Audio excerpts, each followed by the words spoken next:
है ना। आओ देश सेवा करते हैं। 2003 के बाद जितने भी एमएलए एमपी इसमें आए हैं वो भी एनपीएस में आए। आप भी देश सेवा करें, हम भी देश सेवा करें।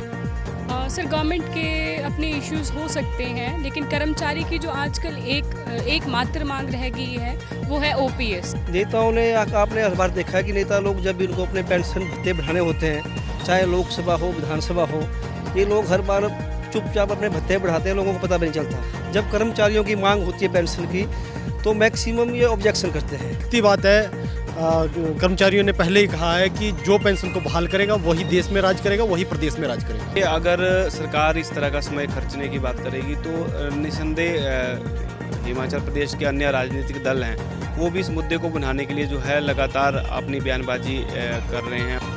देखो, पेंशन मिलना इतना ज़रूरी हो गया है क्योंकि अभी तो हर एम्प्लॉई गवर्नमेंट को अपनी सर्विस दे रहा है, लेकिन जब वो रिटायर होके घर जाएगा तो एक तरह से ये सेल्फ रिस्पेक्ट का भी मुद्दा बन गया है।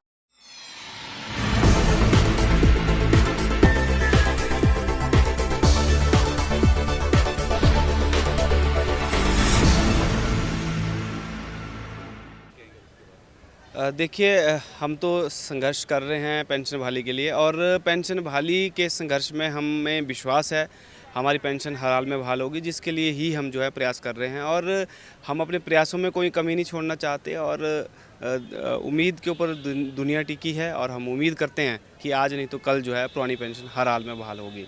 अगर सरकार इस तरह का समय खर्चने की बात करेगी तो निसंदेह हिमाचल प्रदेश के अन्य राजनीतिक दल हैं वो भी इस मुद्दे को बनाने के लिए जो है लगातार अपनी बयानबाजी कर रहे हैं, और लगातार जो है कर्मचारियों के हित में पुरानी पेंशन बहाल करने के पक्ष में जो है अपनी बात कह रहे हैं। कर्मचारी एक पढ़ा लिखा वर्ग है, और कर्मचारी सोच समझकर जो है आगामी चुनावों में फिर वोट करेगा, क्योंकि हमेशा लोकतंत्र में एक बात देखने को मिलती है कि लोकतंत्र में लोग अपनी मर्जी से जो है अपनी इच्छा अनुसार, क्योंकि स्वतंत्रता है देश में, तो अपनी स्वतंत्रता से अपने वोट का कम से कम इस्तेमाल करते हैं, तो और अपनी स्वतंत्र सोच के साथ जो है वोट का इस्तेमाल करते हैं। तो निसंदेह कर्मचारी एक पढ़ा लिखा वर्ग है। अगर पेंशन बहाल होती है तो सरकार को निसंदेह इसका फ़ायदा मिल जाएगा, और नहीं होती है तो नुकसान भी सरकार को जो इसका झेलना पड़ सकता है। सर गवर्नमेंट के अपने इश्यूज हो सकते हैं, लेकिन कर्मचारी की जो आजकल एक मात्र मांग रह गई है वो है ओपीएस। और गवर्नमेंट भी कहीं ना कहीं सोच ही रही है कि हम पेंशन बहाली के बारे की कर सकते हैं, लेकिन पता नहीं अब क्या मजबूरियां गवर्नमेंट की है कि वो हमारी पेंशन बहाल नहीं कर रहे हैं। सर किया तो जाहिर सी बात है फ़ायदा होगा, कर्मचारी उनके साथ रहेंगे, और अगर नहीं किया तो कर्मचारी अपने बारे में ज़रूर सोचेंगे एक बार कि ओपीएस बहाल हो तो हम उस तरफ जाएं तो अच्छा है। नेताओं ने आपने हर बार देखा है कि नेता लोग जब भी उनको अपने पेंशन भत्ते बढ़ाने होते हैं, चाहे लोकसभा हो विधानसभा हो, ये लोग हर बार चुपचाप अपने भत्ते बढ़ाते हैं, लोगों को पता भी नहीं चलता। जब कर्मचारियों की मांग होती है पेंशन की तो मैक्सिमम ये ऑब्जेक्शन करते हैं। हाल ही में कर्मचारी संघ ने, जो न्यू पेंशन कर्मचारी संघ है, उन्होंने पेंशन बहाली के लिए एक हल्ला बोला था 3 मार्च के लिए। उस टाइम भी कर्मचारियों ने अपनी नई पुरानी पेंशन उसको बहाल करने की मांग रखी थी, लेकिन सरकार ने अपना रवैया स्पष्ट नहीं किया। आज हमारे जिला स्तर में हर रैली हो रही है, जो कि हम सरकार के खिलाफ बोल रहे हैं कि हमारी जो पुरानी पेंशन है बहाल करें, लेकिन हमारी लड़ाई किसी व्यक्ति विशेष से नहीं है, हमारी लड़ाई सिर्फ पेंशन से। क्योंकि पेंशन एक कर्मचारी का हक है, जो संवैधानिक हक है। जो CCS रूल 1972 है बोलता है कि कर्मचारी को पेंशन का हक है, और बुढ़ापे में कर्मचारी को जो पेंशन है वो एक सहारा होता है। लेकिन आज सरकार उस चीज़ को मानने के तैयार नहीं है। और दूसरी बात, सरकार ने जो एक NSDL जो नई पेंशन प्रणाली है वो ऊपर से थोप रखी है। NSDL से जो पेंशन मिली उसमें परिवार का गुजारा करना मुश्किल है। देखिए, सरकार अगर पुरानी पेंशन को जो है हिमाचल प्रदेश में बहाल नहीं करती तो दिखती बात है, कर्मचारियों ने पहले ही कहा है कि जो पेंशन को बहाल करेगा वही देश में राज करेगा, वही प्रदेश में राज करेगा। क्या है कि जो 2003 के बाद जितने भी एम्प्लॉई सरकारी सेवा में आते हैं वो उनको जो है CPF में रखा गया है। CPF एक NSDL कंपनी है, वो उसको जो है हमारा जो है पैसा उसमें रखा जाता है। अब रिटायरमेंट के समय में अगर कर्मचारियों का ऐसा है इसमें कि 60% जो है रिटायरमेंट के इसमें दे दिया जाता है और 40% की ये पेंशन लगाते हैं, जिसकी नाम मात्र पेंशन लग रही है अगर 700, 800, 1000, 2000 तक। अगर मैं एक बात बताना चाहूँगा, हेसी राम जी हमारे सेवाबदार से हैं, वो उनको 735 रुपये पेंशन लगी हुई है।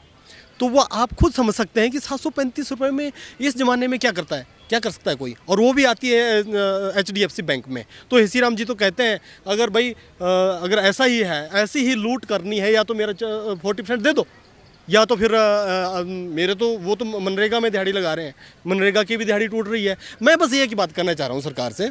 देखिए बात ऐसी है कि अगर ठीक है, अगर आप कर्मचारियों को पेंशन नहीं दे सकते तो एक काम करें, जो 100% हमारा कटता है, मतलब 10% हमारा और 14% जो सरकार दे रही है, वो 100 का 100 आप हमें रिटायरमेंट पे दे दें, है ना। आओ देश सेवा करते हैं।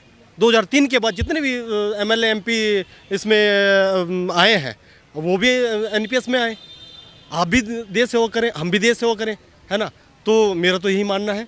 देखो, पेंशन मिलना इतना ज़रूरी हो गया है क्योंकि अभी तो हर एम्प्लॉई गवर्नमेंट को अपनी सर्विस दे रहा है, लेकिन जब वो रिटायर होके घर जाएगा तो एक तरह से ये सेल्फ रिस्पेक्ट का भी मुद्दा बन गया है, और उसके साथ ही साथ बुढ़ापे का जो गुजर बसर करना है वो बहुत मुश्किल हो जाएगा। एक एम्प्लॉई जो सारी उम्र अपनी ताउम्र गवर्नमेंट को सर्व करता है अपना घर बार छोड़ के, लेकिन जब वो सर्विस से रिटायर होता है तो घर में जाके कैसे वो अपना गुजर बसर करेगा। उस टाइम ना तो शारीरिक दशा ऐसी होगी कि वो अपना बुढ़ापे के लिए कुछ कमाई कर सके, और ना ही फिर घर परिवार में भी एक अस्तित्व का वो रह जाता है, क्योंकि आज की डेट में देखा जाए तो बुढ़ापा जो है वैसे ही बोझ बनने लग गया है। हमारी जो न्यू जनरेशन है वो भी शायद इतनी कैपेबल नहीं होगी कि बुढ़ापे में अपने पेरेंट्स का या किसी ऐसे इंसान का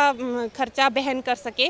और साथ ही साथ ये भी है कि अगर पेंशन नहीं मिलती है तो ये सामाजिक तौर पे देखा जाए तो मुझे लगता है कि वृद्धाश्रम का सहारा लेना भी पड़ सकता है, और इतनी संख्या में शायद वृद्धाश्रम भी बाद में खोलने पड़ सकते हैं। फेसबुक पर पोलस्टार हिमाचल का पेज लाइक करें और यूट्यूब पर हमारा चैनल सब्सक्राइब करना ना भूलें।